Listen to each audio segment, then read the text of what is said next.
Hey everyone, how's it going? Today I wanted to give you a quick walkthrough of mission control and show you how it helps to stay on top of the market without bouncing between a bunch of different pages, tabs, and tools. It's designed to be your command center. It combines live setups, alerts, simultaneous breaks, breadth, news events, earnings, gappers, market schedule, a lot of information that you can view on the same screen at the same time to make better decisions. We're going to start with layouts, which are the structure of the workspace. This is where panels are positioned, their sizing, which panels are visible or hidden. So if you want a workspace for a larger monitor, another one for a tighter view, like maybe a tablet or a laptop, and then one for mobile, you can create those. So there are a few defaults. If you look up here on the right, there's default large, which I have set for my desktop. You can set a default for each device that you use, so those settings will be remembered. You don't have to constantly switch between layouts. Once you save a layout on a mobile device, for example, next time you access a site on that mobile device, you will get the same layout. You can completely customize these layouts, so I am going to click Actions. I'm going to clone this layout. I'm going to call it Test, and we will get a new layout called Test, which is a clone of this large default layout. Under Actions, you can click Customize, and you'll see there are these buttons that have been added and little arrows on the corner of the panels. You can drag these to resize. You can move panels around if you want. Switch the ordering. Maybe you want to move this over here. Maybe you want to make this one wider. If you want to lock a panel in place, just click the lock button and it will no longer be movable. So if you drag this panel over here, you'll see the setup speed panel stays static. So if you get a couple panels that you want to lock in, click the lock button and those will not be moved around when you're trying to restructure your layout. If you don't want a panel, just click the hide button, it will disappear. You'll see an option up at the top here to add panels that are hidden or not available. So hide all these. You'll see you could add different panels back. This is Financial Juice News. So if you're a news person and you want to have a news panel up here, you can do that. Any of these can be added to the layout or removed. When you're done, just click Done Customizing up at the top, and that will be your layout. Under Actions, you can create a new layout, you can clone, you can customize. I'll get to Playbooks in a minute. You can set device default. So as I explained earlier, if you want to set a default for desktop, for a laptop, for mobile, when you're on that device, just click Set Device Default with that layout selected, and that will be the default. You can share layouts. I'm at some point going to put together a page where we'll list maybe popular layouts. So if you create a layout you like and you want to share it with somebody, you can click the share button, copy the link, share it with them. When someone opens this link, it will ask them if they want to import the layout and name it. You can delete a layout and you can reset to defaults.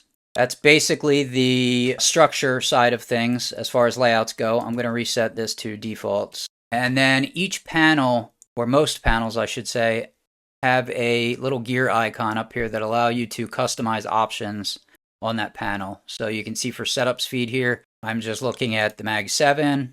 I have these time frames selected. You can pick and choose. This panel is really not meant for scanning setups. It's for watching what's happening to setups in real time. And I'll show you what that looks like in crypto because the market is closed currently. But you can choose from a number of different options here. If you have watch lists configured, you can just watch specific watch list tickers. You can enable alert groups. So if you have tickers set up to alert you, you can select that option as well. You can play around with these. You can filter different setups. Pretty comprehensive. You can also customize the columns that are displayed. So on smaller devices, if we go to a default small layout, this is what I use on my phone. You can see I don't have time frame continuity. I just have time frame, candle 1, candle 2, current candle, enforce, and potential 3. So on a smaller device, these columns are disabled. I've just turned them off. For the real-time alert stream, there's a voice mode. You can turn voice mode on or off. It will read the setups to you as they trigger. Same thing with simultaneous breaks. There's a voice mode you can toggle. Simultaneous breaks, you can pick the threshold, the different time frames, what columns you want to display. Real-time alerts, very similar to setup speed. You can select ticker groups, watch list, alert groups, market, whether stocks or futures, if you're just trading in a certain direction. These will probably be expanded in the future.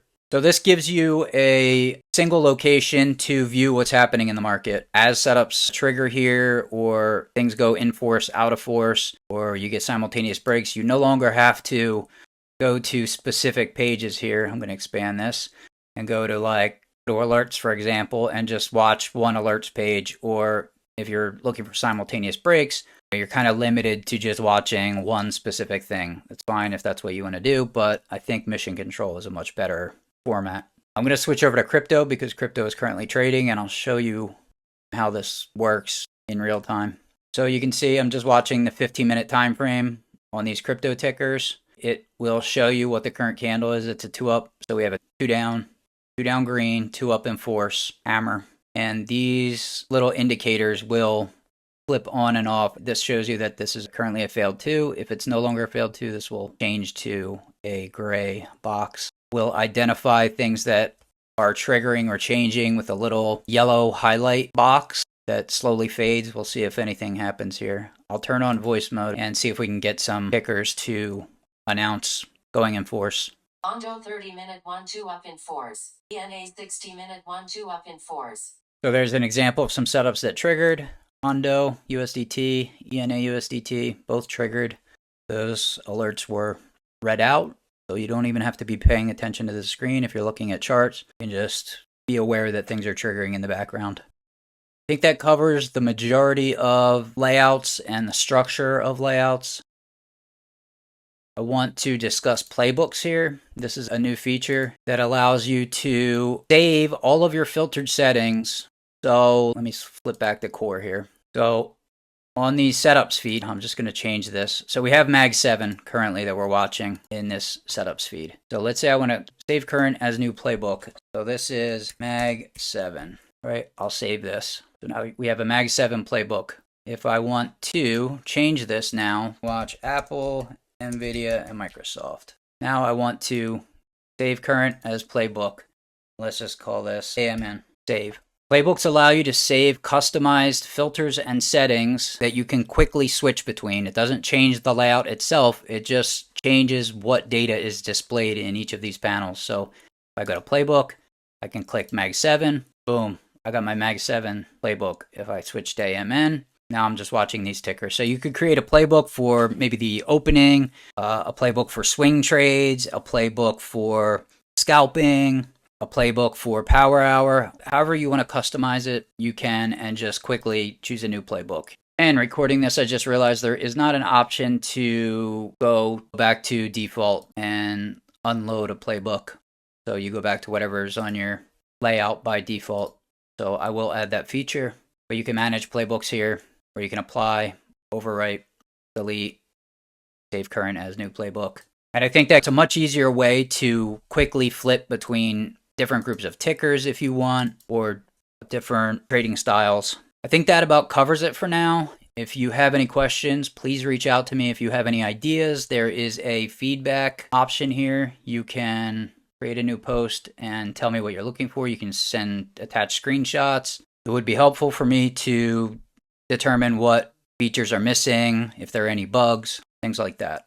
I'm going to work on some of these tomorrow or this week. But I think that gives you a good idea of what Mission Control is. At the top here, the scrolling ticker is currently just Mag 7. I'll probably make that customizable as well. But there's a lot of flexibility here. Makes it very easy to see what's going on across the market without having to jump around 10 different places. All right. If you have any questions, let me know. See you in the next one. One thing I wanted to mention that really frees up a lot of screen real estate is if you're using Chrome, and I'm sure you can do this on other browsers, if you click this top right button, you go down to Cast, Save, and Share, you can click this button to install Page as an app, and it will get rid of the top tabs, the browser bar, bookmarks bar if you have that enabled, and give you the full screen display that was up earlier in this video. It will install an app on your computer that you can access called Mission Control or Market Scanner. I think Mission Control if you save it from Mission Control from that page. And then in Chrome, if you go to Chrome://apps, Sometimes there's an app button you can enable, but you'll have a mission control app that's installed that will give you a real full screen experience, so you can add more panels than you could otherwise.